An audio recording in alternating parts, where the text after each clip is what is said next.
ज्ञान तिमिरान्धस्य ज्ञानाञ्जनशलाकया चक्षुरुन्मिलितं येन तस्मै श्री गुरुवे नमः। श्री चैतन्य मनोभीष्टं स्थापितं येन भूतले स्वयं रूपः कदा मह्यं ददाति स्वपदान्तिकम्। श्री कृष्ण चैतन्य प्रभु नित्यानंद श्री अद्वैता गदाधर श्रीवासदि गौर भक्त वृंद। हरे कृष्णा कृष्णा कृष्णा हरे हरे, हरे रामा राम राम हरे हरे। हरे कृष्णा कृष्णा कृष्णा हरे हरे, हरे राम राम राम हरे हरे। आप सबका बहुत धन्यवाद है कि आप सभी के इस रविवार के 14 अगस्त के प्रातः काल के सत्र में उपस्थित रहे श्री कृष्ण बलराम की वृंदावन लीलाओं को सुनने के लिए।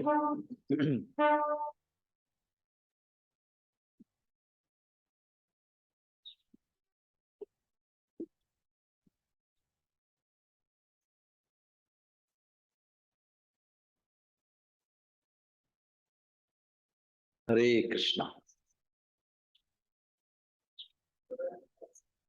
श्री श्री राधा गोविंद भगवान की, श्री श्री राधा गोविंद जी की जय।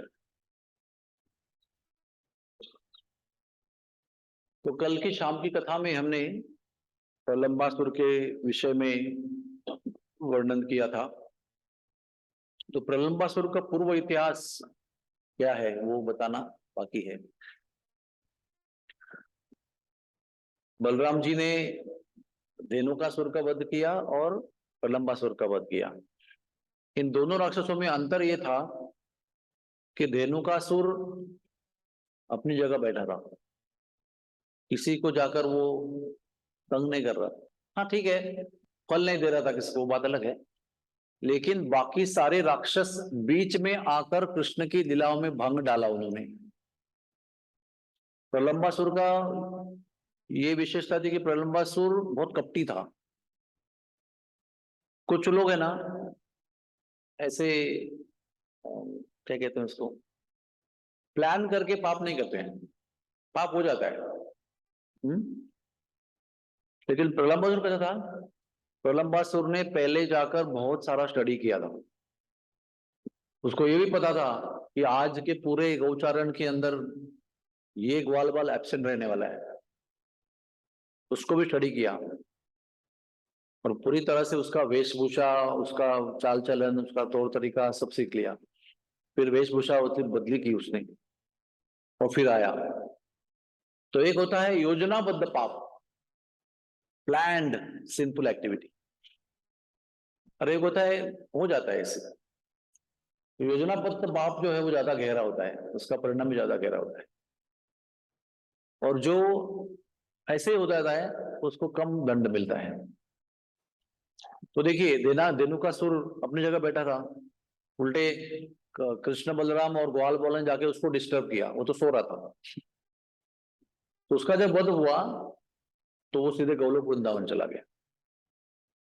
और प्रलंबासुर का वध हुआ तो उसको सायुज्य मुक्ति प्राप्त हुई, गोलोक वृंदावन प्राप्त नहीं हुआ। मुक्ति दोनों को प्राप्त हुई, क्योंकि भगवान का स्पर्श जब होता है या भगवान का जो क्या कहता है ना इंटरवेंशन होता है, तो हर जीव को, दुर्योधन कम सभी को मुक्ति प्राप्त होती है। लेकिन हर मुक्ति में अंतर है। इसलिए हमें मनुष्य जीवन में सबसे इंपॉर्टेंट क्या है? ज्ञान। जिसके माध्यम से आगे भक्ति शुरू हो सकती है। अगर आपको पता ही नहीं है, हाँ मुझे मुक्ति चाहिए मुक्ति चाहिए, लेकिन मुक्ति भी 6 प्रकार की होती है, पता ही नहीं है, तो पता नहीं कहाँ नंबर लगेगा हमारा। तो हमारी प्रार्थना भी विशिष्ट होनी चाहिए हमेशा, कि मैं एग्जैक्टली हमें क्या इच्छा है। तो जब ज्ञान होता है तो हमारा विचार भी विशिष्ट हो जाता है, इच्छाएं विशिष्ट हो जाती है, प्रार्थनाएं भी विशिष्ट हो जाती है, और फिर वो प्रार्थना को उसके अनुकूल फल प्राप्त होता है।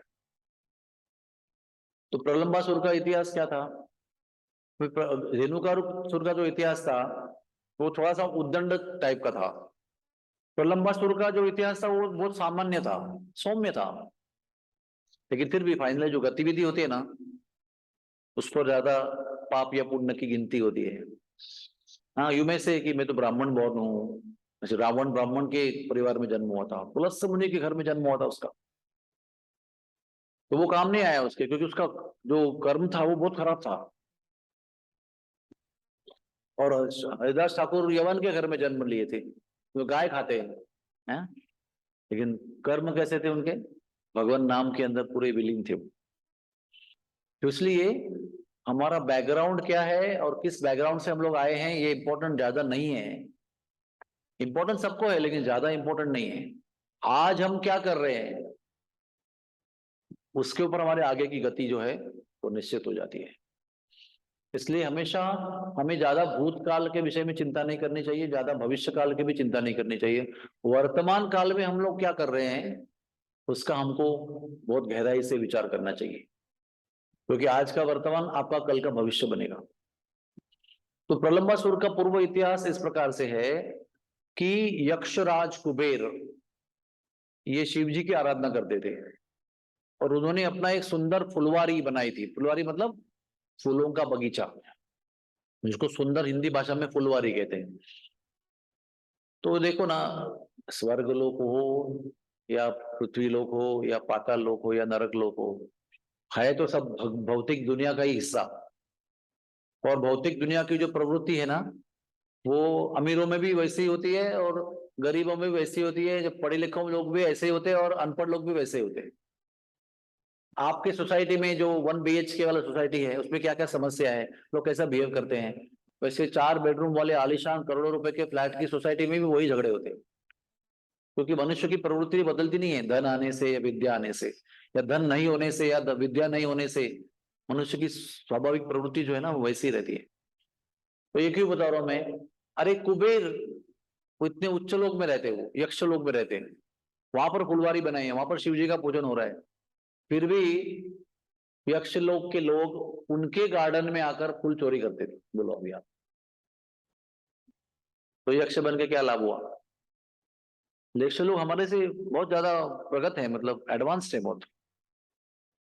तो उन्होंने वहां बोर्ड लगा दिया, trace passers will be prosecuted, बिना आज्ञा फूल तोड़ने वाले को दंड दिया जाएगा। तो फिर दंड वो फूल तोड़ना बंद हो गया डर के मारे।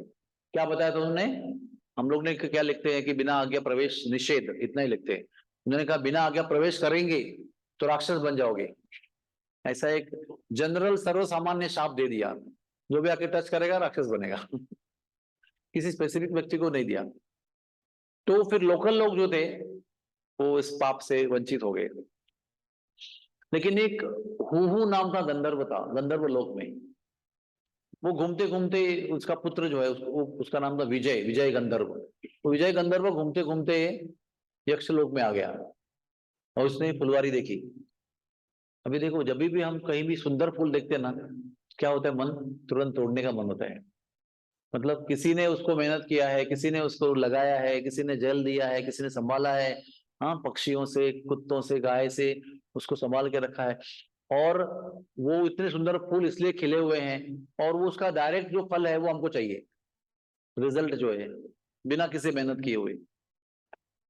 मेरे भी स्पिरिचुअल केयर के हॉस्पिटल के गार्डन में हमने बहुत सुंदर ऑर्गेनिक पेरू का झाड़ लगाया था, अमरूद का। और संडे के दिन कोई होता नहीं था, तो वो आके बिल्डिंग के लेबर आके उसको तोड़ते थे। तो एक दिन मैं वहां था तो मैंने पकड़ा उसको। मैंने बोला आपने इस पेड़ को लगाया है? नहीं सर। जल दिया उसको? नहीं सर। उसको मेंटेन किया? नहीं सर। तो बच्चा था तो उसको कुंपण लगाया था आपने? नहीं सर। तो भी फल क्यों निकाल रहे हैं आप? आपको पता है कि जब आपका कोई वस्तु अधिकार में नहीं होती है और वो आप ले लेते हैं तो उसका पाप कर्म लगता है। आपको पता है आपको इसके बारे में? अभी निकाला हुआ है, खा लो, अगली बार मत करो, इसके कर्म लग जाएंगे, आपको चोरी के कर्म लग जाएंगे। तो खास करके हम ये इस वर्ग के लोगों को ये कर्म के बारे में बताते रहते हैं, क्योंकि जो गरीब लोग होते हैं वो सोचते हैं कि अमीर लोगों से चोरी करना चाहिए। क्यों उनके पास धन है, हमारे पास धन क्यों नहीं है? हम भी मेहनत कर रहे हैं, 12-12 घंटे पसीना बहा रहे हैं, वो लोग गाड़ी में घूमते हैं, तो वो अमीर क्यों, हम गरीब क्यों हैं? ऐसा एक विद्रोह होता है। क्यों विद्रोह होता है मन में? क्योंकि उनको कर्मों के बारे में ज्ञान नहीं होता है कि हम ऐसे आज क्यों हैं और वो वैसे आज क्यों हैं। इसके पीछे कर्म की कहानी है पूरी, और वो हम लोग एक्सेप्ट नहीं करना चाहते हैं। द्वेष से उनका धन छीनना चाहते हैं, जो उनको प्राप्त है वो हमारा करना चाहते हैं। ये जो प्रवृत्ति है यही हमको बार बार विश्व में फंसाती है, जन्म मृत्यु के बंधन में फंसा देती है। तो सब लोगों को पता चाहिए, होना चाहिए कि हर एक कार्य का कर्म होता है, और हर एक कार्य करने के बाद उसका कर्म फल होता है, जिसके प्रभाव से हम लोग अपने आप को मुक्त नहीं कर सकते, वो हमें भोगना ही पड़ेगा। और वो इतना कॉम्प्लिकेटेड है कि हमने क्या किया था इसलिए क्या हो रहा है पता नहीं चलता, लेकिन हो तो जरूर रहा है। तभी कुबेर ने इतनी मेहनत करके वो फुलवारी बनाई है। आपने क्या किया? कुछ नहीं किया है। तो भी विजय गंधर्व को लगा कि अरे कितना सुंदर फूल है, लेना चाहिए। तो जैसे फूल तोड़ा ना, वो तोड़ते ही जो सर्वसामान्य वहां पर शाप लिखा था, तुरंत ही वो राक्षस बन गया। तो राक्षस बनते पता चला कि मैं तो कुबेर के राज्य में हूँ, ये तो कुबेर का ही शक्ति का प्रभाव है। तो वो राक्षस बन के वो जो गया कुबेर के दरबार में, तो प्रणाम किया, दंडवत किया, क्षमा मांगी।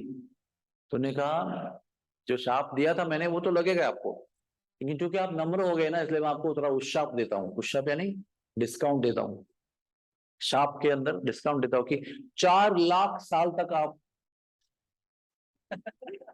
राक्षस बने रहोगे, फिर भांडीर वन में बलराम जी के हाथ से आपका उद्धार होगा। इस तरह से जितने भी राक्षस ब्रज में आए वो सभी पीछे कुछ कुछ थे, लेकिन हर बार उन्होंने एक ऋषि का अपराध किया या किसी महान व्यक्ति का अपराध किया, जिसके शाप की वजह से वो राक्षस बने। लेकिन उसी शाप की वजह से उनको भगवान के दर्शन हुए, जो उनको वैसे मुमकिन नहीं थे। अगर वो वैसे ही शाप मतलब ऋषि का अपमान किए बिना, अपराध किए बिना अगर जीते रहते तो वैसे ही बने रहते। लेकिन ऋषि बीच में आए, ऋषि का सानिध्य हुआ, भले शाप के माध्यम से क्यों ना हो, ऋषि का आपके जीवन में कुछ ना कुछ संपर्क हुआ, इसलिए सबका कल्याण हो गया। आप सबका गर्ग संहिता में सबका इतिहास दिया है, कंस कौन था, अरिष्टासुर कौन था, ये सभी का डिटेल में पूर्व जन्म का इतिहास दिया है। इसमें एक बहुत विशिष्ट बात हमारे सामने आती है कि संत का संपर्क एक एब्सोल्यूट चीज है। It's the connection with the pure devotee saintly personality is an absolute thing. जैसे आग को आप कैसे भी हाथ लगाओगे तो आपको जला देगी, है ना। आप चाहे बर्फ हो, आप चाहे फूल हो, आप चाहे कागज हो, आप कुछ भी हो, आग को स्पर्श होगा तो आग अपना स्वभाव आपको दिखाएगा है। उसी प्रकार से संत को स्पर्श करेंगे, संत का आपके जीवन में कुछ संस्पर्श होगा तो केवल हमारा कल्याण ही होगा। कुछ कल्याण दर्द के माध्यम से होता है, कुछ कल्याण आनंद के माध्यम से होता है, लेकिन होता कल्याण ही है। बकासुर भी इतने साल तक बकासुर बन के, बगुला बन के रहा, लेकिन कृष्ण उसके शरीर में चले गए, क्योंकि जाजली मुनि ने उनको शाप दिया था, बगुला बन जाओ, मछली खा रहा है मेरे आश्रम में आकर, मेरे तालाब की मछली खा रहा है, बहुत मछली खाने का शौक है, चलो बगुला बन जा। तो तुरंत बगुला बन गया वो, बहुत साल तक बगुला बना रहा, लेकिन बहुत गिड़गिड़ाया। कैसे होता है ना, ये प्रलंबासुर का मैं आपको वर्णन कर रहा हूँ। तो प्रलंबासुर की प्रवृत्ति क्या है, बहुत मद है, मद यानी बहुत मस्ती है। और ये मस्ती क्यों निर्माण होती है पता है आपको? भौतिक प्राप्ति से मस्ती निर्माण होती। अगर आप गरीब हो, दिखने में सुंदर नहीं हो, और कोई पढ़े लिखे भी नहीं हो, परिवार भी आपका इतना अच्छा नहीं है, घर भी बहुत छोटा है, कुछ सुविधा भी नहीं है, तो ना आपको गर्व करने के लिए कोई काम, कुछ कारण ही नहीं है ना, किसका गर्व करे आप? गर्व किस पर होता है? सुंदरता पर होता है, यौवन की शक्ति पे होता है, धन पे ज्यादा गर्व होता है। अगर कोई विद्या ज्यादा पढ़ा लिखा है तो पढ़ा लिखा होने पर भी उसको गर्व होता है। तो ये प्रलंबासुर के पास वो सब चीजें थी, बहुत बड़ा गर्व था उसके पास।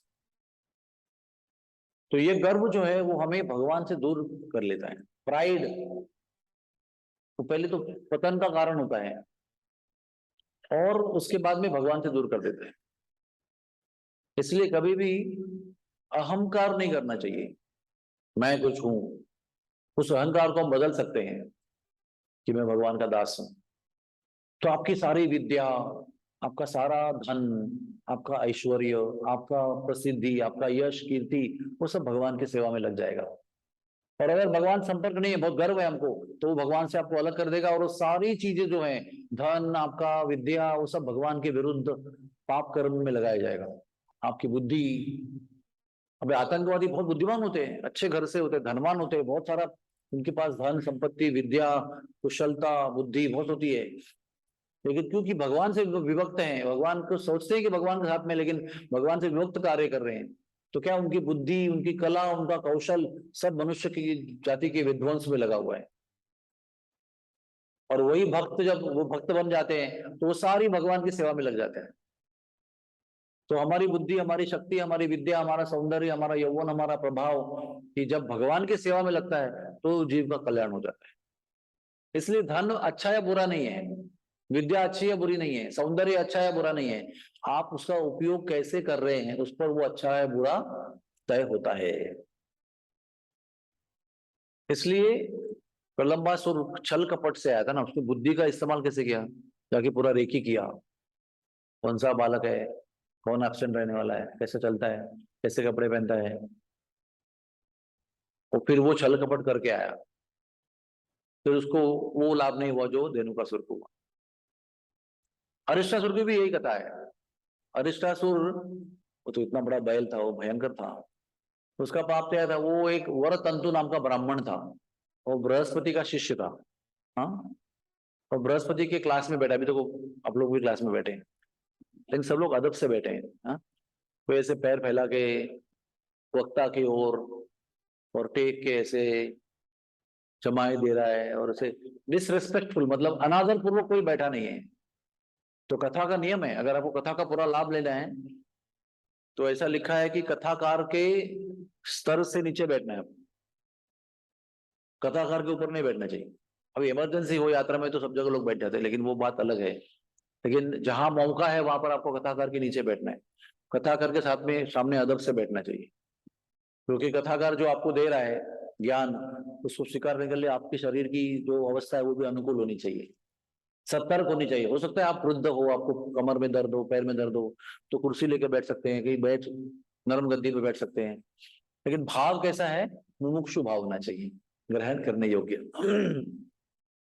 तो ये वरतंतु जो है ना, वो पैर फैला के बैठा है। तो बृहस्पति गुरु बोलते भी हैं, अरे ठीक से बैठ, फिर भी ऐसे ही बैठा है। अभी हर बार गलती से सुधारने का मौका मिलता है, प्लीज अंडरस्टैंड दिस। कोई भी दुनिया में जो अच्छे अधिकारी हैं, वो प्रथम गुने पर कभी भी भयंकर दंड देते नहीं है। तो प्रथम बार कोई गुनाह करता है तो उसको एक बार चेतावनी मिलती है, भैया दिस इज रॉन्ग, ये आपको अभी अगली बार नहीं करना है। और वो अगर समझ गया और नहीं किया तो कोई दंड होता ही नहीं कभी भी उसको। तो बृहस्पति ने भी उनको एक मौका दिया, तो मेरा शिष्य है, कुछ सीखने के लिए बैठा, तो ठीक से बैठो। फिर भी वो पैर फैला के बैठ गया। फिर बृहस्पति बोले, बैल के जैसे फैल फैला के बैठे हो, जा तू बैल बन जा। तो वो बैल बन गया।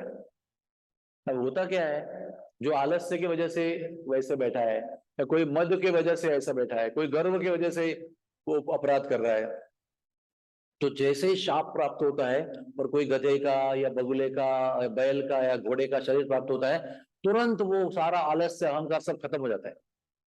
तुरंत देखो, अरे पावर है कुछ इसके अंदर, हाँ, बोला तो वो गधा बन गया तुरंत।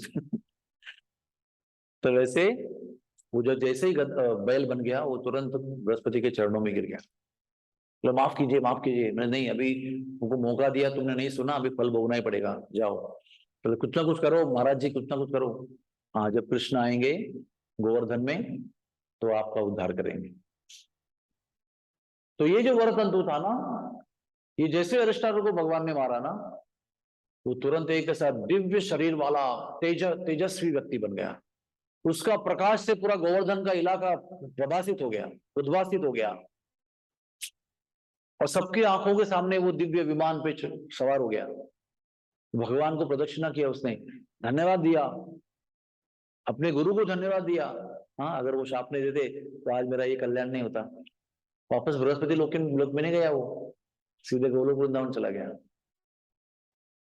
तो संत लोग कभी दंड भी देते ना, कभी गुरु हम पर चिल्लाते भी हैं, हमको डांटते हैं, तो ये समझना कि वहां पर प्रेम करते हैं इसलिए डांटते हैं। क्योंकि डांटना एक रिएक्शन है, लेकिन एक और भयंकर रिएक्शन है। डांटना आपको लगेगा अच्छा है, लेकिन एक रिएक्शन है दुर्लक्ष्य करना, आपको निग्लेक्ट करना। अगर आपको गुरुजी निग्लेक्ट कर रहे हैं तो आपका कोई भाग्यो मतलब दुर्भाग्य का उदय हो रहा है।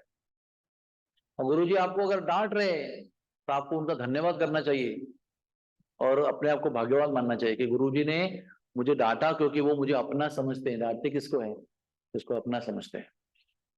अभी मैं यहाँ पर मंदिर में आया और समझो मुझे 10 लोगों को गलती करते हुए देखा, तो मैं जाके डांटूंगा नहीं? मेरा कुछ अधिकार नहीं उनके ऊपर, कुछ प्रेम संबंध नहीं है, कुछ नहीं है। लेकिन अगर मेरा कोई खास पहचान का कोई मित्र है या मेरा सगे संबंधी कोई सखा है और वो कुछ कर रहा है, तो जाके मैं जरूर उसको जाके बोलूंगा ये बड़ा अच्छा नहीं कर रहे हो। तो वो मेरे उनके संबंध का लक्षण है, कितना मैं क्लोज हूं उनसे, इसलिए मैं डांट सकता हूं। तो डांटना प्रेम से डांटना होता है ना, प्रेम की वजह से, उससे हमारा कल्याण होता है। और जब दुर्लक्ष्य होता है तो हमारा कल्याण नहीं होता है। somebody neglects you is not a good thing। बहुत इंसल्टिंग लगता है अगर कोई निग्लेक्ट करेगा तो। हाँ, एनीवे, इस तरह से ये प्रलंबासुर का उद्धार हो गया और बलराम जी ने बड़ी कृपा की उन पर। तो ये जो गर्विष्ठ अवस्था है, धन के प्रति, विद्या के प्रति, पद के प्रति, अधिकार के प्रति, कीर्ति के प्रति जो गर्विष्ठ प्रवृत्ति होती है, उसका बलराम जी नाश करते हैं। तो हर राक्षसों के जो अनर्थ हैं उसका इलाज भगवान करते हैं, लेकिन भगवान उसका इलाज तब करते हैं जब उसमें संतों की कृपा अंतर्भूत होती है। संत की कृपा के बिना किसी की जीव का कल्याण नहीं हो सकता है। संत की कृपा हुई है कि नहीं, ये देखकर ही भगवान आगे कल्याण करते हैं। अपने आप ऑटोमेटिक कल्याण नहीं होता है। हम भी भगवान के नाम का जप करते हैं, नियमों का पालन करते हैं, शास्त्र अध्ययन करते हैं, कथा करते हैं, सेवा करते हैं, क्या क्या करते हैं, लेकिन ये ऐसा ही है। अभी तो पोस्ट बॉक्स नहीं रहे, लेकिन ये ऐसा ही है कि हमने बहुत सुंदर पेपर पर बहुत सुंदर अक्षर से बहुत सुंदर खत लिखा, और अभी लिख ही रहे हैं और लिख रहे हैं और लिख रहे हैं और लिख रहे हैं, लेकिन उसको पोस्ट ही नहीं किया हम लोगों ने। पुराने जमाने में पोस्ट बॉक्स में डालने के बाद में ही वो पहुंचता था, और रास्ते में कई सारे बक्से होते हैं, एक कचरे का बक्सा भी होता है, वहां पर अगर डालेंगे आप तो पत्र पहुंचेगा क्या अपना? नहीं पहुंचेगा। जो योग्य बोनाफाइड अधिकृत बक्सा है, पोस्ट बॉक्स के द्वारा अधिकृत, वहां पर आप खत डालेंगे तो ही आपके इच्छित स्थल पर पहुंच जाएगा। उसी प्रकार से अगर हम जप कर रहे हैं, साधना कर रहे हैं, शास्त्र अध्ययन कर रहे हैं, सेवा कर रहे हैं, सब कुछ कर रहे हैं, लेकिन हमें गुरु जी का अनुग्रह प्राप्त नहीं हुआ है, तो सब कुछ करने पर सुकृति मिलेगी, स्वर्ग में जन्म मिलेगा, कहीं अच्छा खाना पीना मिलेगा, अच्छा शरीर मिलेगा, लेकिन भगवान की कृपा नहीं होगी। और हमें जरूरी क्या है? स्वर्ग का जन्म जरूरी नहीं है, अच्छा खाना पीना जरूरी नहीं है। खाना पीना जरूरी है, अच्छा खाना पीना जरूरी नहीं है, शरीर चलने के लिए आवश्यक है उतना जरूरी है। गुरु जी का अनुग्रह होने के बाद ही भगवान की कृपा होती है, ये अंडरलाइन करो आप, अधोरेखित कर दो इस बात को। तो आगे बढ़ते हैं। अभी रेणुका सुर का वध हो गया, प्रलंबासुर का वध हो गया है, और बलराम और कृष्ण की रोज की गौचारण की लीला चल रही है। बहुत सुंदर आनंद हो रहा है, इतना आनंद हो रहा है कि देवता भी प्रश्न करते हैं, ब्रह्मा जी भी प्रश्न करते हैं, सुखदेव जी को परीक्षित भी प्रश्न करते हैं कि कैसा भाग्य है इन गांव वालों का इन्होंने क्या ऐसा पुण्य तपस्या किया है जिसकी वजह से साक्षात गौलोक ऐश्वर कृष्ण भगवान उनके साथ एक वैश्य ग्वाल बाल बनकर गोबर गोमूत्र में लोटपोट होते हुए इनके साथ खेल रहे हैं। क्या किया उन्होंने ऐसा? मैंने कल आपको गान बन का भी उल्लेख किया था ना, गान बन गेंदोवा गिडो गांव का उल्लेख किया था। उधर भी सारे देवता आकर यही विचार करते रहते, अरे ये ग्वाल बाल इतने सामान्य लगते हैं, लेकिन जब मुंह खोल के गाने लगते हैं तो गंधर्व भी दिग्मूढ़ हो जाते हैं। क्या है क्या उनकी चीज के अंदर? वो एक ही उसका उत्तर है, वो है भगवान का प्रेम, जो भगवान पर प्रेम करते हैं। लोग सोचते हैं कि तपस्या किया होगा, ज्ञान प्राप्ति की होगी, त्याग किया होगा, वैराग्य किया होगा, इसलिए सारा दिव्य प्राप्तियां हो रही है। ऐसा नहीं है। वो अच्छा है, वो बुरा चीज नहीं है, वो भक्ति के लिए अनुकूल होगा तो अच्छा है। अपने आप में वैराग्य तपस्या कहीं नहीं पहुंचाती आपको।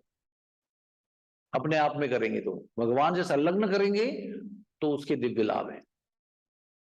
क्योंकि भगवान ने कहीं भी नहीं लिखा है तपहा माम अभिजानाति, ज्ञानहा माम अभिजानाति, त्यागहा माम अभिजानाति, भक्त्या माम अभिजानाति बताया है।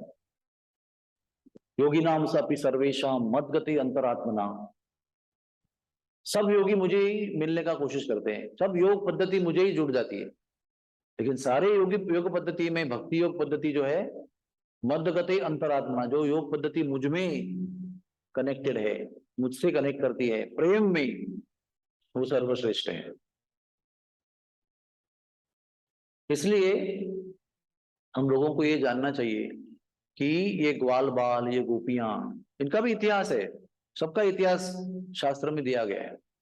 लेकिन सबसे उसमें प्रधान बात यह है कि अलग अलग प्रकार की गोपियां थी, अलग अलग प्रकार के ग्वाल बाल थे, लेकिन सबके जीवन में उन्होंने भक्ति मार्ग में अपने जीवन को अर्पण किया था। इसके फलस्वरूप भगवान ने उनको ब्रजभूमि में जन्म दिया। अब भगवान ने आदेश सबको दिया ना, लेकिन कुछ लोगों को बोला मथुरा में जन्म लो, कुछ लोगों को बोला हस्तिनापुर में जन्म लो। हाँ, वृष्णि वंश और कुरु वंश और ये वंश और वो वंश और अंधक वंश और भोज वंश और क्या क्या वंशों का वर्णन किया गया है। तो सब लोगों को ब्रज में आने को क्यों नहीं बोला? क्योंकि सब लोग उसको योग्य नहीं थे। जो भगवान को भगवान है इसलिए प्रेम नहीं करते हैं, है ना। अभी आप प्रधानमंत्री नरेंद्र मोदी प्रधानमंत्री है इसलिए उन पर प्रेम कर सकते हैं, लेकिन नरेंद्र मोदी है इसलिए प्रेम करने वाले लोग जो है ना, वो उनका सच्चा प्रेम होता है। चाहे प्रधानमंत्री हो नहीं हो, मुख्यमंत्री हो नहीं हो, सामान्य कार्यकर्ता हो, सामान्य नागरिक हो, तो वो जो प्रेम करते हैं उसको सही प्रेम कहते हैं। वो पद पर आधारित नहीं है, वो अधिकार पर आधारित नहीं है, वो सुंदरता पर आधारित नहीं है, वो शक्ति पर आधारित नहीं है, वो व्यक्ति पर आधारित है। तो ये सब लोग ग्वाल बाल और गोपियां जो थी ना, वो भगवान को भगवान है इसलिए प्रेम नहीं करते। यहां तक कि भागवत में लिखा है कि भगवान की कई मायाएं हैं, उसमें एक माया है जगन मोहिनी माया। हाँ, लिख लो आप, याद नहीं रहेगा बाद में आप। तो जगन मोहिनी माया का क्या प्रभाव है?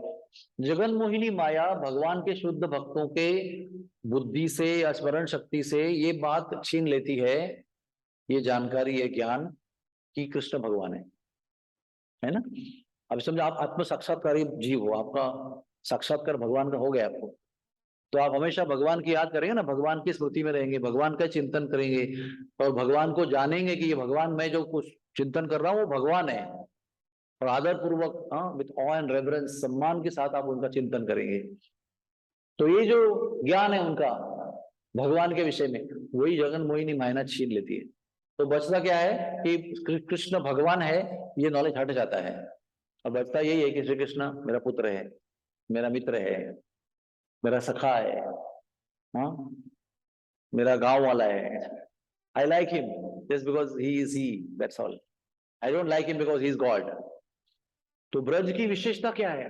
ब्रज में जितने भी जीव जन्म लेते हैं, चाहे वो पंछी हो या बंदर हो या मोर हो या गाय हो या बैल हो या खरगोश हो या ग्वाल बाल हो या गोपी हो, ये सब लोग जितने भी ब्रज में जन्म लिए हैं, ये सब पिछले जन्मों के बड़े तपस्वी सिद्ध जीव हैं। लेकिन वो इस जन्म में जब योग्य हो जाते हैं, ब्रज के कृपा पात्र होते हैं, तब वो ये बात भूल जाते हैं कि कृष्ण भगवान है। इसलिए भगवान को बड़ा मजा आता है उसके अंदर। You understand? देखो समझो अभी कोई बहुत प्रसिद्ध व्यक्ति है भारत का, बहुत प्रसिद्ध व्यक्ति है, अरे जहां जाएगा वहां कैमरामैन पीछे लगे रहते हैं, वो कुछ बाइट दो, कुछ ये करो, कुछ हंसो, कुछ बोलो, वो सब उनके पीछे। उनको एक सॉक्स लेना है समझो, एक जोड़ी, तो भी वो नहीं ले सकते हैं, क्योंकि उन सॉक्स की दुकान में जाएंगे तो वहां पर भी लगे रहते हैं उनके पीछे। हमारा सौभाग्य कैसा है, हम कहीं भी जाके सॉक्स ले सकते हैं, बनियन ले सकते हैं, पैंट ले सकते हैं, चश्मा ले सकते हैं, जो चाहे ले सकते हैं, हम तो खुले आम घूमते हैं। तो कैसा आनंद आएगा उनको जीवन में? तो उनको भारत के बाहर जाना पड़ेगा। सॉक्स, जो कोई क्रिकेटर है तो भारत में उसको सॉक्स लेने के लिए पॉसिबल नहीं है, तो उस देश में जाएगा घूमने के लिए जहाँ क्रिकेट लोग खेलते ही नहीं है, तो वहां जाके वो सॉक्स ले सकता है। वैसे भगवान है, अब देखो भगवान जब आते हैं कहीं तो क्या होता है बताइए? सब लोग उठ के खड़े हो जाते हैं, फिर वंदन करते हैं, वंदन करने के बाद स्तुति गान करते हैं, पुष्प अर्पण करते हैं, दंडवत करते हैं, प्रणाम करते हैं, प्रार्थना करते हैं। हाँ, जहां जहां भगवान जाते हैं ना, एक ऐसा समुदाय होता है प्रार्थना करने वाले को भगवान के साथ ही घूमते रहते हैं। एक ब्रह्म वृंद होता है, जब भी भगवान द्वारका गए, इधर गए उधर गए, उनके साथ एक ब्रह्म वृंद चलते रहता है, स्तुति गायन करते हुए, पाठ करते हुए चलते रहते हैं। यहाँ तक कि देवकी की शादी हो रही तभी ब्रह्म वृंद चल रहे थे। तो किसी भी बड़े व्यक्ति के आगे पीछे वो सम्मान करने वाले, गीत गाने वाले, स्तुति गायन करने वाले लोग चलते रहते हैं। समझो 24/7 50 साल तक कोई आपके पीछे रहेगा तो आपको बोर होगा ही नहीं होगा? फिर कभी भी थोड़ा सांस लेने को फुर्सत दो कि मैं अकेला हूँ, गार्डन में बैठा हूँ, कोई आगे पीछे है नहीं, और एक फूल तोड़ के उसकी खुशबू ले रहा हूँ, ऐसा कभी मौका मिलेगा कि नहीं मिलेगा? तो भगवान भी अनंत वैकुंठों में रहने के बाद, यहाँ पर आने अवतार लेने के बाद में स्तुति स्तुति स्तुति लेकर भगवान भी सोचते हैं कि कुछ ब्रेक होना चाहिए इसके अंदर, इसलिए वो वृंदावन में जाते हैं, यहाँ पर उनको कोई पहचानता नहीं है। तो फिर उनको बड़ा मजा आता है, क्योंकि पहचान नहीं, इसलिए वो ग्वाल बाल डांटते भी उनको, कंधे पे भी चढ़ जाते हैं। और भगवान हारते तो भगवान के कंधे पर चढ़ के राउंड भी लेते हैं, भगवान को पनिशमेंट भी देते हैं, भगवान के मुंह से छीना झपटी करते हैं, उनका टिफिन छीन के जा सकते हैं। मुझे आपको पता चला कि भगवान है तो उनका टिफिन खींचेंगे क्या? नहीं खींच सकते। वो जो आनंद है दोस्तों से टिफिन खींचना, खिंचवाना, भागना उनके पीछे, वो भाग रहे हैं मैं भी भाग रहा हूँ। हाँ, अब समझो यशोदा को अगर पता होता कि मेरा बालक भगवान है, तो क्या वो, जब कृष्ण के मुंह में दांत नहीं थे ना, खाली वो मसूड़े थे, वो भी कोमल कोमल, और अच्छा बूंदी का लड्डू आ गया समझो कड़क, तो कैसा खाएगा बालक? उसको जख्म होगा ना मसूड़ों में। तो मैया क्या करती थी, वो बूंदी का लड्डू लेकर ना खुद चबाती थी और उसका पेस्ट बनाती थी, और वो निकाल कर कृष्ण को अपने मुंह में खिलाती थी। उस समय मिक्सर नहीं था ना, तो मिक्सर में पानी डाल के घुमा के उसको पिलाना, वो आज करते थे आप लोग। तो मैया प्रेम से अपने मुख में डालकर अपने लाल रस को घोलकर उसको पेस्ट बनाकर उसको खिलाती थी। अगर उसको पता होता कि ये भगवान है तो ऐसा करती हो? नहीं करती ना, मैं कितना बड़ा अपराध हो जाएगा, मैं मेरा जूठा खिला रही हूँ भगवान को। बीच में एक बार उसको मुख में ब्रह्मांड दिखा तो वो एकदम भ्रमित हो गई, बाप रे, बोला ये बालक को मैंने कितनी डांटा है इसके पीछे, तुरंत स्तुतियां करने लगी। और भगवान को बिल्कुल भी अच्छा लगा नहीं कि मेरी मैया मेरी स्तुति कर रही है, हाथ जोड़कर प्रार्थना कर रही है, हे भगवान, हे विष्णु, हे वैकुंठनाथ, अरे नहीं चाहिए मुझे। वो बंद कर दिया पूरा।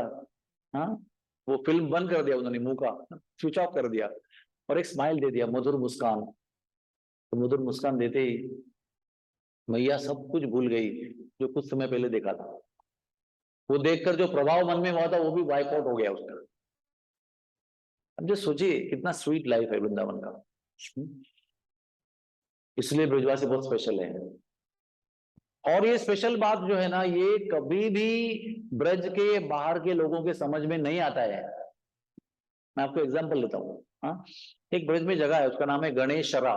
गणेशरा, वो मधुवन तालवन कुमुदवन के पास, मथुरा के पास है। तो कुछ गंधर्व थे, वो बृहस्पति के पास गए, उनको विशेष परमिशन चाहिए थी कि हमको ना, हमने सुना है कि भगवान अभी ब्रज में लीला कर रहे हैं, हमको जाके देखना है वो लीला। तो सॉरी, ब्रह्मा जी क्या परमिशन लेके गए वो, तो गए ब्रज में। वो लिमिटेड पास था उनके पास उसी समय का। तो भगवान क्या कर रहे हैं, एक जगह बैठकर ग्वाल बालों के साथ में छीना झपटी खेल रहे हैं। वो टिफिन खोली रहे तो कुछ कुछ लोग टिफिन छीन के लेके जा रहे हैं। वो हवा में उड़ा रहे हैं, वो कैच कर रहे हैं, दूसरा आदमी भाग रहा है उसके पीछे, और वो कैसे भी करके फिर बैठ जाते हैं सब लोग। और बैठने के बाद में सब लोग डब्बा खोलते हैं। हम आप लोगों को, आपको लगेगा कि प्रभु जी आप रोज ऐसे क्यों बताते हैं, सेम सेम क्यों बताते हैं, क्योंकि रोज ही होता था ब्रज में, every day same thing would happen. कभी भी लगा नहीं ग्वाल वालों को, अरे अभी छिना चपटी का काम बंद करो, अभी हम लुका छुपी खेलेंगे, बोर हो गया छिना चपटी करके, ऐसा नहीं था। रोज उसमें नया नया नित नवायमान आनंद था। तो बैठ गए, कमलाकार बैठ गए, फिर ग्वाल वालों ने डब्बा खोला, उसमें से बोला ये बहुत बढ़िया मेरी माँ ने बनाया, वो कृष्ण को थोड़ा चक्के देखा, फिर मुंह में खिलाया। फिर कृष्ण ने भी कुछ अपना डब्बा निकाल के खिलाया, उनको खा के, उनको चखा, उनको खिलाया। तो वो जो गंधर्व थे ना, वो ऐश्वर्य भाव में आए थे।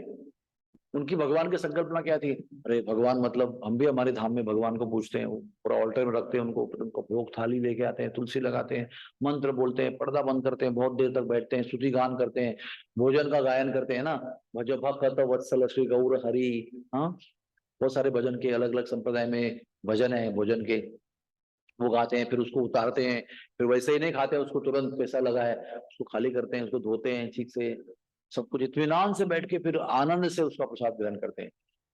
ये तो डायरेक्टली भगवान के मुंह से छीन कर खा रहे हैं और खुद से जुटा खाकर भगवान को खिला रहे हैं, ये कैसा एटिकेट है। तो उनको ना ऐसा जमा नहीं कुछ बात।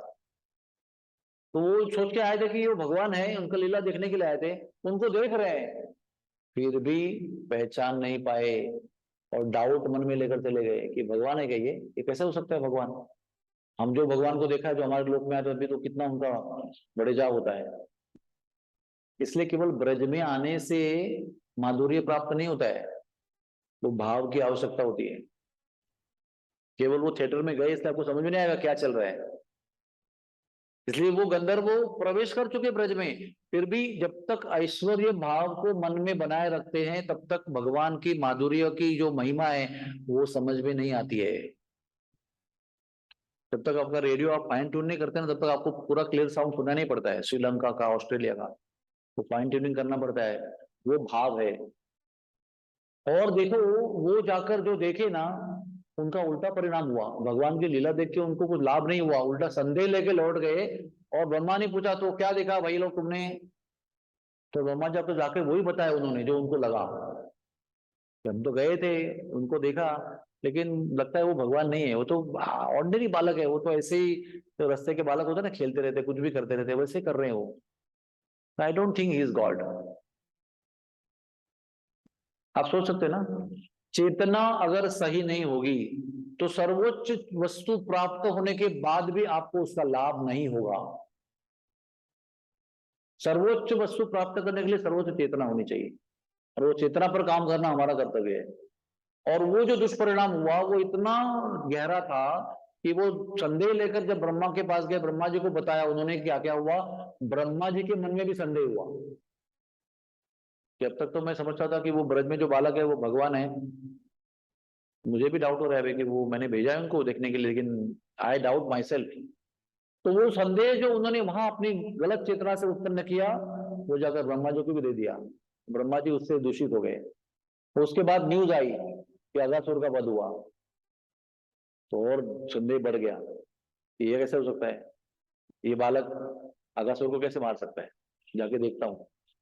इसलिए अगासुर की लीला हुई, ये उसका बैकग्राउंड है। ब्रह्मा जी के मन में संदेह उत्पन्न क्यों हुआ, गलत संग की वजह से हुआ, अश्रद्धालुओं का संग किया उन्होंने। तो ब्रह्मा भी उससे फ्री नहीं है, प्लीज अंडरस्टैंड। ब्रह्मा होने पर भी अगर ब्रह्मा जी भी अश्रद्धालु लोगों का संग करेंगे, तो भी अश्रद्धा उनके अंदर उत्पन्न होगी, उनकी श्रद्धा जो है, जो पहले थी, वो नष्ट हो जाएगी। तो सारा ब्रज की लीला जो है ना, वो चेतना का खेल है। अगर आपके पास सही चेतना है तो ब्रज का पूरा लाभ होगा। इसलिए ब्रज की यात्रा जाने के पहले हम लोग बहुत बड़ा लंबा लेक्चर देते हैं, ओरिएंटेशन, कि वहां जाना कैसे है। आप बोलेंगे क्या, कितना छोटा रूम मिला, गर्म पानी नहीं था, उधर खाने में गए तो स्वीट ही खत्म हो गया था, ये क्या व्यवस्था है क्या, और बस में कितना 2 बार बंद पड़ गई उधर, और वो 4 जगह जाने था तो वही जगह गए, पता नहीं यात्रा में मजा नहीं आया कुछ। ये सब भाव को कैंसिल करके वो सही भाव क्या है वो समझाना पड़ता है, उसका मूड बनाना पड़ता है। जैसे कि आपको भी मैं आते वक्त प्रभु जी को बता रहा था कि देखो, अगर आपको गरम गरम हर्बल टी मिलने का भाग्य आपको दे रहा है कोई, तो आप ले नहीं सकते उसको।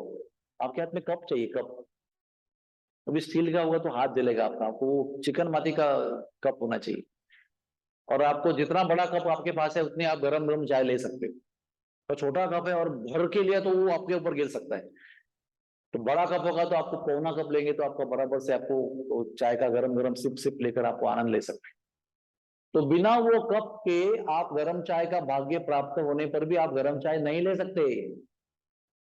उसी प्रकार से ब्रज भूमि में जाकर दिव्य आनंद प्राप्त करने का भाग्य होने पर भी अगर चेतना उसके अनुकूल नहीं होगी तो ब्रज में जाकर भी आप उल्टे नुकसान करके लौट के आएंगे।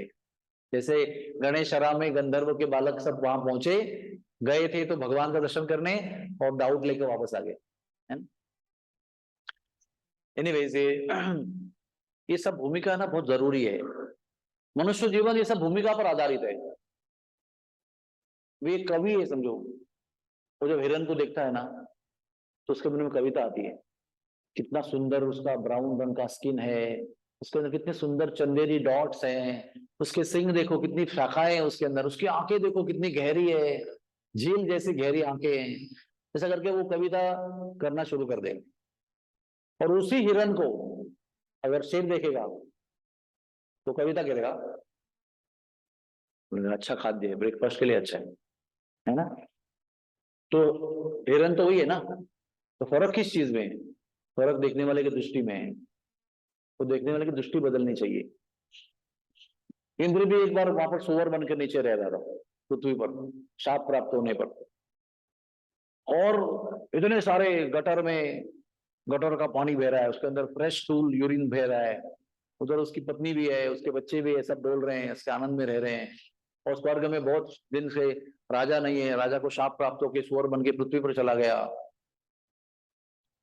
तो नारद मुनि देव ऋषि है ना, सब जगह जाते आते रहते हैं, उनके पास सब जगह का वीसा है, तो कहीं भी जा सकते हैं, परमिशन की जरूरत नहीं है।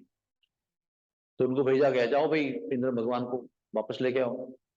तो गए वो वटर के पास, बोलते आप इंद्र हो, चलो इंद्र लोक में।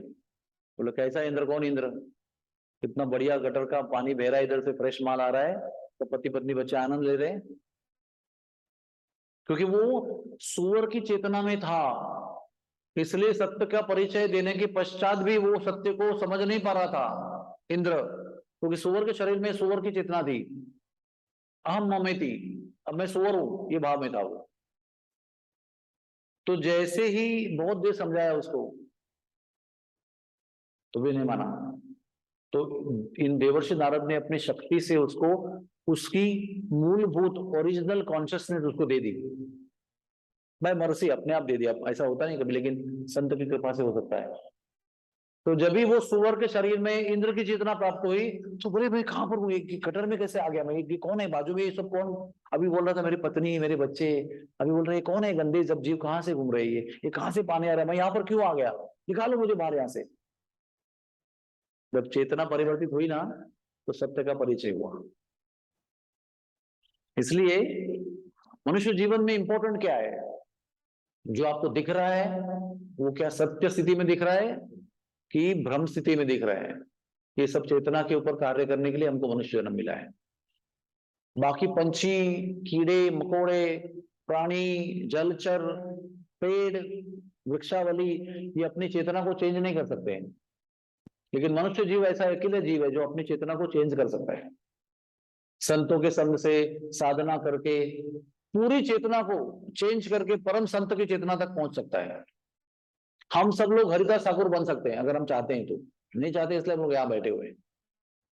लेकिन वो जो शक्यता है, मुमकिन जो पॉसिबिलिटी है ना, वो सबके लिए है। इसमें से कोई संत बनता है, वो कोई ऐसे ही फटीचर बन जाता है। ये सब चेतना का परिवर्तन करने के लिए मनुष्य जीवन प्राप्त है। इंद्रियों का भोग लेने के लिए, बहुत ज्यादा ज्ञान प्राप्त करने के लिए, ऐश्वर्य संपन्न का अनुभव करने के लिए ये शरीर में सुविधा है, लेकिन उसके लिए शरीर नहीं दिया गया है। चेतना का परिवर्तन करके भगवान की प्राप्ति करने के लिए ये मनुष्य जीवन दिया गया है। और इसलिए हम लोग यहाँ पर संडे के दिन बहुत कुछ कर सकते हैं ना। संडे के दिन मौसम कितना अच्छा है देखो, सब जगह हरियाली छाई हुई है, रिमझिम वर्षा हो रही है, सब जगह फल फूल खिले हैं, शुद्ध हवा, प्रसन्न हवा चल रही है। हम लोग कहाँ कहाँ जा सकते हैं? खंडाला जा सकते हैं, लोनावाला जा सकते हैं, महाबलेश्वर जा सकते हैं, आनंद ले सकते हैं, गरम गरम कॉफी गैलरी में बैठ के पी सकते हैं, बाहर बैठकर अपने प्रियजनों को हाथ में हाथ लेकर बैठकर आनंद ले सकते हैं। फिर हम सब लोग यहाँ पर संडे मॉर्निंग में बैठकर बलराम जी कृष्ण की कथा सुन रहे हैं। ये आपका चॉइस है, ये हमारा चॉइस है। मैं भी सोच सकता हूँ क्यों 4 दिन यहाँ पर आके मेरा बिगाड़ू टाइम, मैं भी कहीं लेके घूम सकता हूँ, अच्छी तरह से आनंद ले सकता हूँ। लेकिन जब मैं मेरे स्वतंत्रता का सही उपयोग करके उसको भगवान की सेवा में, भगवान के विषय में संलग्न कर दूंगा, तो मेरे आत्मा का कल्याण होगा, मेरी चेतना परिवर्तित होगी, भगवान के लिए अनुकूल होगी, और भगवान की अनंत कृपा को मैं अनुभव कर पाऊंगा। और उसी के लिए हर क्षण इस जीवन का हमको देना है। चलिए आगे बढ़ते हैं। ये सब हुआ, फिर अक्रूर जी आए एक दिन, बहुत सारी लीलाएं बीच में हुई, मैंने आपको बहुत सारी बता दी बलराम जी के जीवन में क्या क्या हुआ। अभी कृष्ण बलराम दोनों को लेने के लिए अक्रूर जी आए हैं। अभी देखो उसमें कितना पॉलिटिक्स है कंस का। कंस को भी ग्वाल बालों से जैसे ही क्या कहते हैं पॉसिबिलिटी थी कृपा प्राप्त करने की, कम नहीं थी। कंस भी जब भी बरसाने आया था तो वो राधा रानी के प्रभाव से कन्या बन गया था। कितने लोगों को पता है? कंस लड़की बन गया था तुरंत। दिग्विजय, पराक्रमी, चक्रवर्ती सम्राट कंस महाराज अभी कन्या बन गए। किसी को मुंह दिखाने लायक नहीं हुए, वापस जाने के भी योग्य नहीं, क्योंकि वापस जाने बोले हमारे महाराज को क्या हो गया, सब लोग हंसेंगे, मजाक करेंगे, परिहास करेंगे उनका। और वहां वहां वहीं बैठे हुए हैं तो वहां पर भी सब गोपियां ताली ताली पीट कर उनको हंस रही है। ए मोटल्ली गोपी, ए मोटल्ली गोपी, चल कंधे उठा, अगर वजन कम हो जाएगा तेरा। मतलब कंस का सम्मान किधर, गोपियां क्या बोल रही है उनको, कितनी मानहानि हो रही है। हाँ, लेकिन एक दृष्टि से आप देखेंगे तो ये बड़ी कृपा हुई थी उसके ऊपर, कंस के ऊपर। आप अलग ढंग से सोच के देखिए इस बात को कि हम सब लोग और वो सारे लोग कई जन्म तपस्या करके भी गोपी बने हुए हैं, वहां पर ग्वाल बाल बने हुए हैं, तो भगवान के निकट सानिध्य का अनुभव कर रहे हैं, आनंद ले रहे हैं, सेवा कर रहे हैं उनकी दिन भर, कृष्ण चेतना में मशगूल है। तो वो उसको फ्री में मिल गया। कंस महाराज का, द्वेषी महाराज का रूप तुरंत गोपी में हो गया। अभी वो गोपियां क्या बोल रही है उनको, चल गोबर उठा यहाँ से, गौशाला साफ कर दे, चल वो गंडे बना दे, सुखा दे उसको, उधर टोकरी में भर के शाम को लेके आ, इधर जमा कर देना उसको, फिर आके मेरे पास मंथन करना दही का, फिर मक्खन निकाल के रखना मटके में। अरे गोपियां दिन भर क्या करती थी, यही तो करती थी। गोपियां दिन भर यही करती थी, गोपियों का दिनचर्या यही थी। और डायरेक्ट गोपियों का शरीर और गोपियों की दिनचर्या डायरेक्ट करने का लाभ मिला, वो भी गोपियों के अंदर ही। लेकिन उसकी चेतना विपरीत थी, इसलिए इतनी बड़ी कृपा होने पर भी वो रोता रहा, रोता रहा, रोता रहा, अपने भाग्य को कोसता रहा, कैसा दुर्भाग्य है मेरा, छुड़ा दो मुझे। रोज ये इस गोपी से विनती कर रहा है, उस गोपी से विनती कर रहा है, तुम्हारी मुखिया कौन है उनको पूछो, मुझे उनको मिलना है, तो राधा रानी हमारी मुखिया है, उनसे मिलवा दो। ऐसे करके रोज उसकी 6 महीने तक कंडे लिखवाए उससे, 6 महीने तक, और 6 महीने रोता रहा वो। और वो जो काम कर रहा है वही काम सारी गोपियां कर रहे हैं, तो गीत गाते हुए आनंद में वो कार्य कर रही है ना। तो सारा चीज जो है ना वो चेतना पर डिपेंड है। गोपियां भी वही कर रही है, ये भी वही कर रहा है, गोपियां आनंद में है, ये दुखी है। फिर जाकर राधा रानी की मुलाकात हुई, फिर राधा रानी वृषभानु महाराज के साथ में थी, तो दंडवत किया उसने, बोल राधा रानी को, ये भी भाग्य प्राप्त हुआ। राजा रानी के दर्शन भी हुए, राजा रानी को दंडवत भी किया, लेकिन मांगा क्या, ये अवस्था से मुक्त करो मुझे। हम लोग कहेंगे इसी में रखो, ऐसे ही रखो, यही सेवा करवाते रहो। तो फिर उंगली नचा के राधा रानी ने को चेतावनी दिया, दोबारा आओगे ना यहाँ पर परमानेंट कन्या बनकर रहोगे, जाओ उधर छलांग लगा दो मेरे किशोरी कुंड पे। तो उधर जावट में किशोरी कुंड है, वहां पर छलांग लगाई, तो यहाँ तक कि उसका घोड़ा था ना, घोड़ा, वो भी घोड़ी बन गया था वहां पर आके। हाँ, काला घोड़ा था, वो भी घोड़ी बन गया था, वो भी बेचारा परेशान, राजा परेशान तो घोड़े हो परेशान। तो घोड़ा को लेके, घोड़ी बनी हुई है घोड़ा, वो लेके छलांग लगाई, घोड़ी का भी घोड़ा हो गया, वो भी पुरुष बन गया। जैसे छलांग लगाया गीले कपड़े से, उधर चला, वो पीछे मुड़ के भी देखा नहीं, सीधे भाग गया मथुरा तक। क्यों? अगर पीछे मुड़ के देखा और हमारे स्वामी का दिल चेंज हो गया तो नहीं नहीं नहीं, वापस वापस आ जा, तो लड़की बन जा। तो माइंड चेंज होने के पहले हम भाग जाते हैं। इसका अर्थ क्या है कि सब पर कृपा होती है भगवान की, लेकिन गलत चेतना होने से उस कृपा का लाभ नहीं होता है। अभी कंस को भी वो अपॉर्चुनिटी है ना। तो कंस का इतना आतंक था कि अभी देखो प्रसंग ऐसा है कि कंस ने देवकी वसुदेव को कारागृह में डाल दिया है, काल कोठरी में डाल दिया है, और 6 बालकों का वध कर दिया है। ये मथुरा में भी बहुत लोगों को पसंद नहीं था कि ये जो कर रहे हैं अच्छा नहीं कर रहे हैं। उग्रसेन राजा थे, उनको बहुत क्रोध आता था। तो एक दिन बहुत ज्यादा हो गया, सभा में ही झगड़े हो गए। युवराज कंस बैठे हुए हैं, उग्रसेन महाराज बैठे हुए हैं, सब लोग बैठ के झगड़ा हो रहा है उनका। तो कंस को बहुत गुस्सा आया, ये ज्यादा ही हो रहा है कुछ।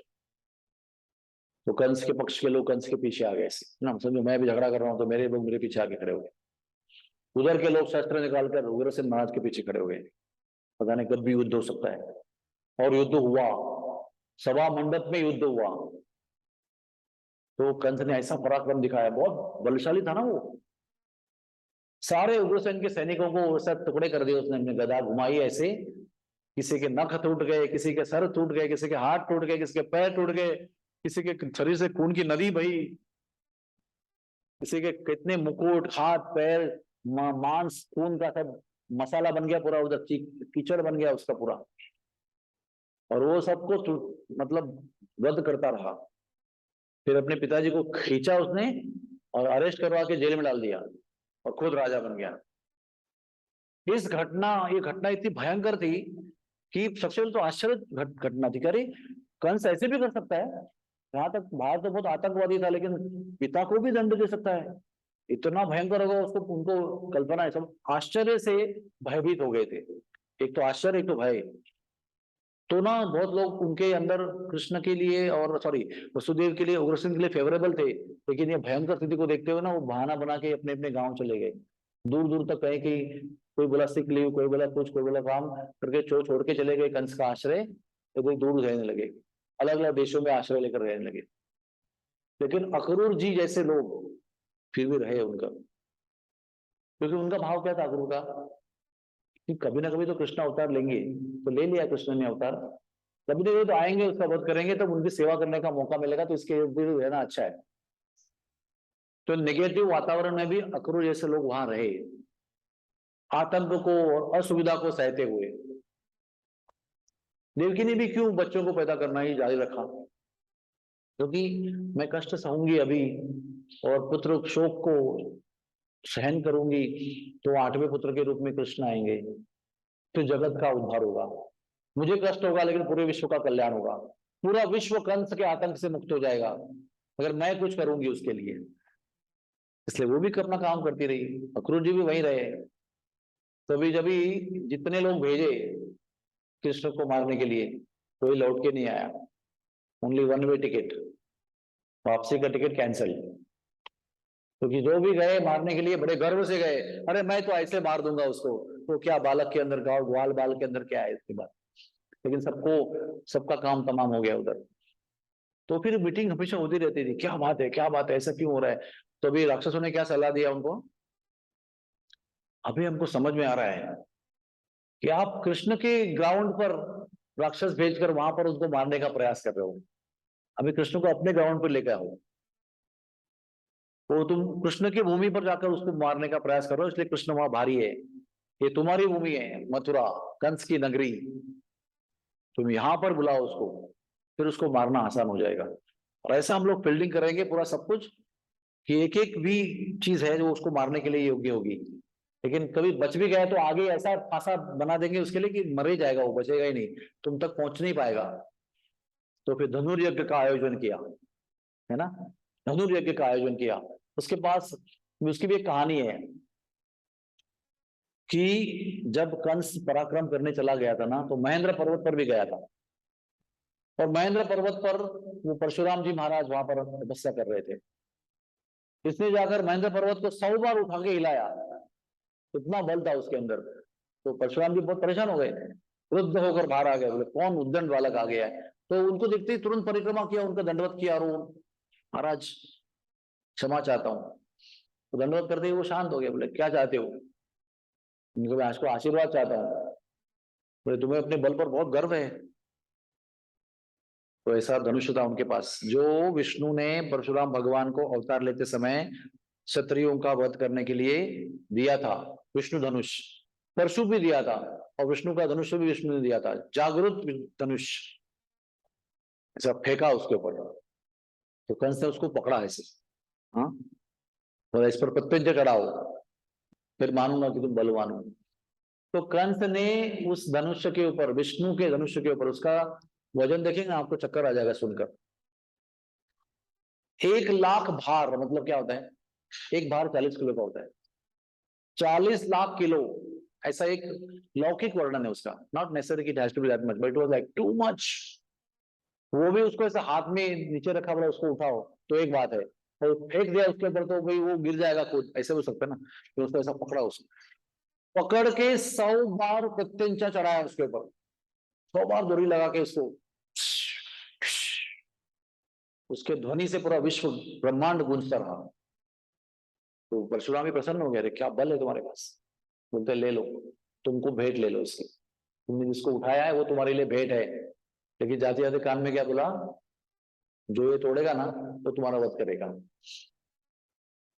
भौतिक दुनिया में कोई भी महान महान महान चीज भी आपको प्राप्त हुई, तो उसके पीछे टैग रहता है, कंडीशंस अप्लाई। उस वस्तु का, महान से महान वस्तु का 100% लाभ कभी हमको होता नहीं है, क्योंकि हम लोग भौतिक जगत में हैं। तो वो धनुष, उसने सोचा कि वो रखा हुआ है मथुरा में, तो एक बड़ी बड़ी धनुषशाला बनाई हुई है, उसके अंदर रखा है उसको। और उसको हिलाने के लिए हमेशा 500 मल्ल, 500 तगड़े बैल जुटे हुए, वो उसको हिला सकते। यहाँ से वहां जब उत्सव होता है, साल में एक बार उत्सव होता है, धनुर्उत्सव। तो धनुर्यज्ञ का समय आ रहा है, अभी वो धनुर्यज्ञ देखने के लिए बालकों को बुलाओ। वैसे भी आपके भांजे है ना, वो आपके बहन के बेटे तो है, तो उनको निमंत्रण ना, आपका फर्ज है, आपको बुलाओ। कदम कदम पे ऐसा जाल बिछाएंगे कि वो मरते जाएगा, मतलब अगर बचेगा तो भी डिप्लोमेटिक क्या बोलता है, डिप्लोमेसी, राजनीति क्या बोलती है कि किसी राक्षस को भेजा तो यशोदा माई कैसे भेजेगी उसको, तो किसी अपने आदमी को भेजना चाहिए जो उनका भी अपना हो। इसलिए अक्रूर का चयन किया। अक्रूर चाचा लगते थे उनके, वो कुंती के चचेरे भाई हैं अक्रूर जी। तो अक्रूर को बुलाया, वे ऑफिशियल ऑर्डर दे रहे हैं उनको, देखो अक्रूर जी, हमारे यहाँ पर उत्सव हो रहा है, हम चाहते हैं कि हमारे भांजे यहाँ पर आकर उत्सव का आनंद ले लें। ऐसा नहीं बोल रहे कि उनको मारना है, आपको लेके आना है, समझा ना आपको, ऐसा नहीं बोल रहे। तो बहुत डिप्लोमेसी बात कर रहे हैं। अक्रूर को सब पता है, क्योंकि वो भी मंत्री है ना, सब जानते हैं अंदर क्या चल रहा है। तो अभी वो क्यों जा रहा है, अक्रूर जी क्यों जा रहे हैं। बोले ठीक है, मैं कंस का दूध बनकर जा रहा हूँ, उसको मारने की योजना को सफल करने के लिए मैं उनको लेके आने वाला हूँ, वगैरह वगैरह। लेकिन मुझे इस बहाने कृष्ण के दर्शन तो होंगे, बलराम के दर्शन तो होंगे, आगे उनकी इच्छा, मैं उनकी सेवा में हूं। तो अक्रूर जी फिर जाते हैं, नंदगांव पहुंचते हैं। वो नंदगांव के लोगों के जीवन में ना, वो सबसे बड़ा दारुण प्रसंग है, सबसे दारुण प्रसंग। 2 प्रसंग बहुत दारुण है, एक अक्रूर जी का आना और कृष्ण बलराम को लेके जाना, और एक उद्धव जी का आना संदेश लेकर और सबको रुलाना। ये 2 प्रसंग में नंदगांव के ब्रजवासी इतना रोए। आज भी नंदगांव में जब ये प्रसंग की चर्चा होती है, तो नंदगांव के वासी आज भी 5500 साल के बाद भी फूट फूट कर रोते हैं। मैंने अपनी आंखों से देखा हुआ है। यहाँ तक कि एक नंदगांव का ब्रजवासी, कर्रा ब्रजवासी, हाँ, ब्रजभूषण गोस्वामी उनका नाम था, हमारे महाराज के परम मित्र थे वो एक ऑपरेशन करने के लिए हमारे मुंबई आए थे अकेले। और जब भी ये कथा बताते थे कृष्ण की, तो ये जब अक्रूर आया, यहाँ पर आया बोलने के बाद जो फूट फूट कर रोना शुरू करते थे, आगे की कथा वो कभी बता ही नहीं पाए। अक्रूर आया, बस उधर से ही उनकी कथा समाप्त, फिर रोना रोना रोना। मैंने महाराज से बताया, महाराज ये हमारे आपके जो परम मित्र यहाँ पर आए हैं, वो हर रोज कहानी बताते हैं, और अक्रूर आया इस बात पर जो कथा बंद करते वो आगे बोल ही नहीं पाते, इतना फूट फूट कर रोते हैं। तो महाराज ने कहा कि ये 2 प्रसंग जो है, अक्रूर का प्रसंग, ये नंदगांव के वासियों के लिए बहुत भयंकर दुखद प्रसंग था। और सच्चे ब्रजवासी है वो, आज भी उसी भाव में जैसे नंदगांव के समय ब्रजवासी हुआ करते थे। इसलिए वो बोल नहीं पाते हैं। वो भक्ति का जीवन वो जी रहे हैं, ऐसा नहीं कि वो खाली अभी ब्रजवासी हैं, बाय द वे वो जन्म लिया वहां पर। They share the consciousness of Nandgaon, जो हमें भी वहां जाकर करना चाहिए। जब हम वहां जाते हैं ना यात्रा में, तो बरसाने का भाव, नंदगांव का भाव वो ग्रहण करना चाहिए हमको। खाली यात्रा करके टच करके मत्था टेक के नहीं आना चाहिए, वहां के गहरे भाव को हमको ग्रहण करना चाहिए। तो अक्रूर जी आए और बहुत लंबा प्रसंग है। फिर वो कैसे भी करके माता पिता को उन्होंने समझाया कि ऐसे ऐसे है, आपको जाना है करके। तो बहुत सब लोग रोए, गोपियां रोई। अभी गोपियों का प्रसंग बताता हूं आपको। तो गोपियों को लग रहा है कि अरे माता पिता ने डिसाइड कर लिया उनको भेजना है, सब ग्वाल वालों को पता चल गया, सबको चल गया, लेकिन हम गोपियों को कोई परवाह नहीं कर रहा है। और वो कृष्ण बलराम भी कितने क्रूर हैं, वो जा रहे हैं, उन्होंने भी निर्णय लिया कि जाना है, लेकिन उन्हें ये समझा नहीं कि हमको भी बताना चाहिए, हमारी भी सुननी चाहिए कि हमारे मन में क्या विचार है। ऐसा गोपियां रात भर चर्चा कर रही है, कृष्ण को कोस रही है, बलराम को कोस रही है, नंद बाबा को कोस रही है, सुधा मैया को कोस रही है, रोहिणी को कोस रही है, अक्रूर को गालियां दे रही है। अरे अक्रूर क्या है, क्रूर है, क्रूर का नाम किसने रखा अक्रूर, तो बहुत भयंकर क्रूर आदमी है ये। ऐसा करते करते रात भर सोए नहीं, और सुबह उनको पता था कि निकलने वाले हैं, तो भी सब जमा हुए घर पे।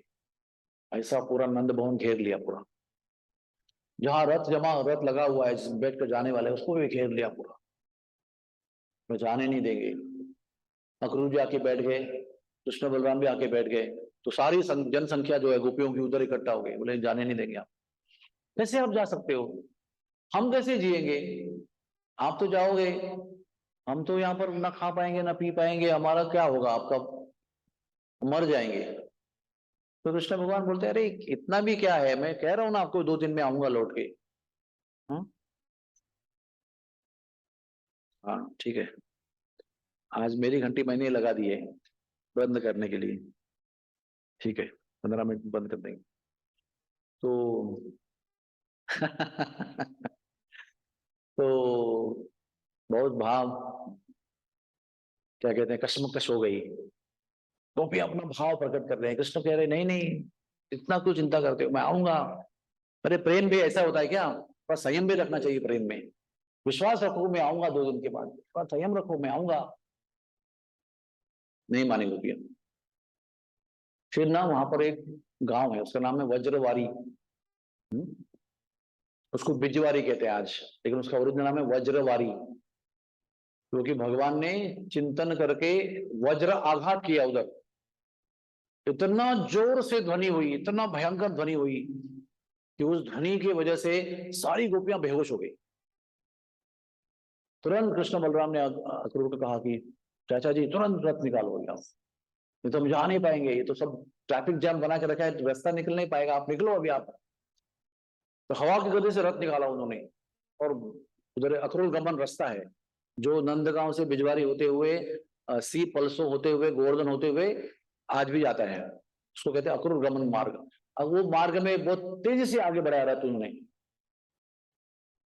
कुछ देर बाद में गोपियों को होश आया, तो देखा तो कहाँ है, रथ भी नहीं है, कृष्ण बलराम भी नहीं, अक्रूर नहीं, कोई नहीं है।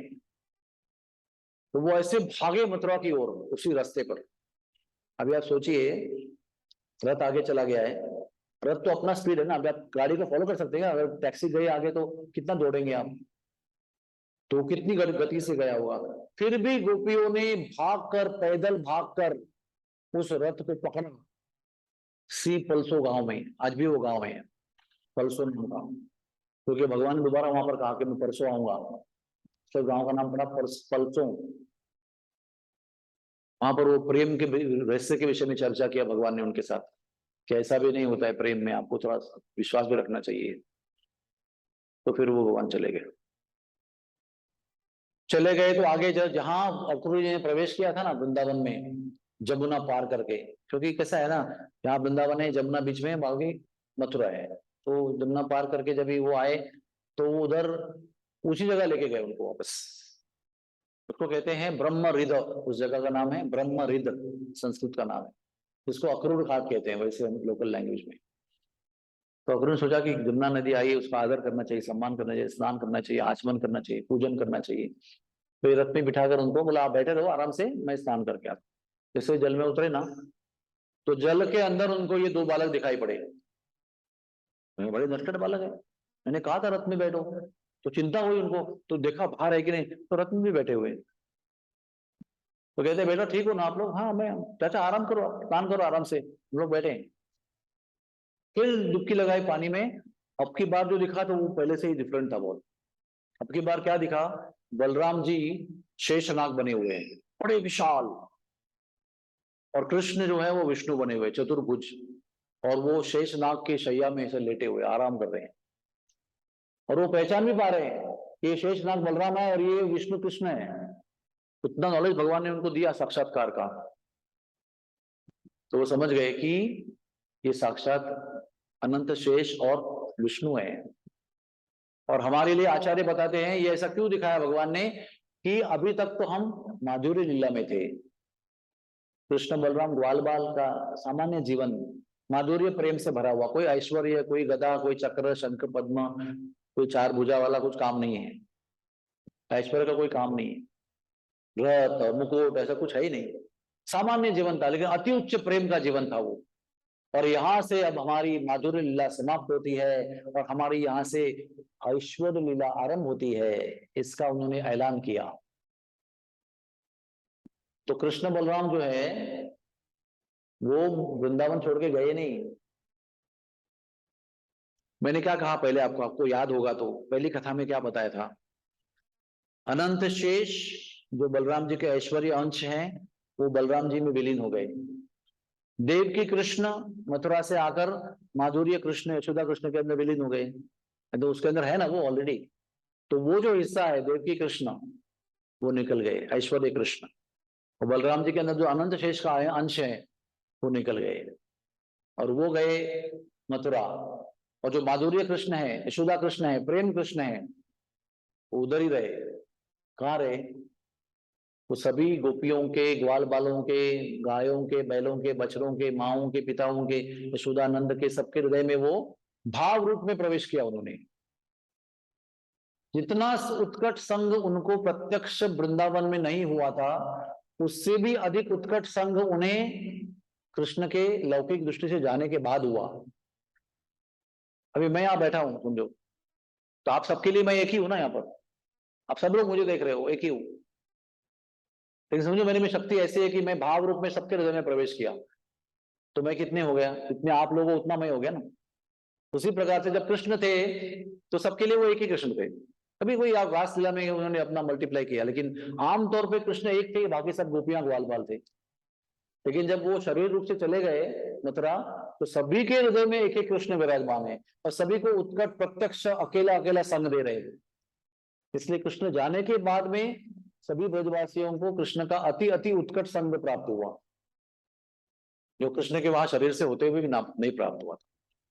ये उसका उत्तर है कि कृष्ण ने ब्रज छोड़कर वो क्यों गए, क्योंकि संग में रहकर जो सेवा का आनंद और परिपूर्णता थी वो ब्रजवासियों ने प्राप्त कर ली थी। अभी उनको अगली कक्षा का अनुभव देना था, जो उसको कहते हैं विप्रलंब, जो विरह सेवा थी उसकी, उसका अनुभव देना था, जो अति उत्कट होता है, जो प्रभु रामचंद्र ने सीता जी को समझाया है, चैतन्य महाप्रभु ने स्वयं उसको प्रकट किया है। राम का वनवास होने के बाद अयोध्या वासियों ने उसका अनुभव किया है, चैतन्य महाप्रभु संन्यास लेने के बाद में नवद्वीप वासियों ने उस भाव का अनुभव किया है। वही भाव अभी कृष्ण बलराम अपने ब्रजवासियों को दे रहे हैं। फिर वो आगे चले गए। ये सब रहस्य की बातें हैं, इसको समझना बहुत जरूरी है। ये ब्रज का रस है, ये तब हमको ब्रज की जो महिमा है वो समझ में आएगी। तो बाहर के लोग क्या, जो अश्रद्धालु लोग क्या प्रश्न पूछते हैं, अरे क्या कृष्ण आपके के भगवान है, इतने कठोर हृदय है, इतने पाषाण हृदय है, जो प्रेम करते हैं उनको ठुकरा कर चले जाते हैं और बाद में आनंद लेते हैं, 16,108 बीवी के साथ विवाह करते हैं, महल में रहते हैं और ये लोग तड़प रहे हैं, उनको परवाह नहीं करते हैं। कैसे भगवान है तुम्हारे? संतों की कृपा हुए बिना ये सब रहस्य की बातें खुल नहीं सकती है, नॉट पॉसिबल। और जब तक संतों की सेवा नहीं होती है वो कृपा नहीं होगी, और जब तक कृपा नहीं होगी ये सब रहस्य जो है कंफ्यूजन के रूप में ही विराजमान रहेंगे। Confusion only will remain, reality will not remain. सत्य का परिचय तब होता है जब संत की कृपा होती है। तो इसके आगे भी समय समाप्त हो रहा है। इसके आगे कृष्ण जाते हैं और बलराम जी और कृष्ण अपने ऐश्वर्य भाव में फिर मथुरा की लीला करते हैं। तो आशा है कि संध्या को आप फिर से आएंगे तो हम कृष्ण की मथुरा के अंदर जो लीला हुई उसको संक्षेप में समझाने का प्रयास करेंगे। हरे कृष्णा कृष्णा कृष्णा कृष्णा हरे हरे, हरे राम राम राम हरे हरे।